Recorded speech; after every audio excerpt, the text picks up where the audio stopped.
Vrlo često pitanje pacijenata koja je razlika između intralez lasika i lasika. Naime, pacijenti obično čuju samo riječ lasik, jer to je najprepoznatljivija riječ u toj složenici. Intralez lasik je u stvari najnovija metoda, lasik metode laserske operacije korekcije dioptrije, gdje se u stvari na površini rožnice formira jedan tanki poklopčić koji se odiže i na taj način se omogućava vrlo brzo zaraštavanje, tako da u pravilu kod lasik operacije već sljedeći dan imamo punu kvalitetu vida. Ali razlika između običnog lasika i intralez lasika je ogromna,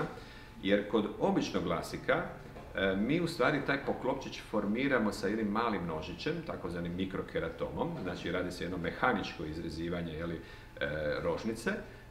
dok se kod intralez lasika koristi poseban intralez laser ili takozvani femtolaser, koji se može najpreciznije moguće, najtanje i najsigurnije kreirati, formirati taj poklopčić, tako da je zaraštavanje još sigurnije, brže i kvalitetnije.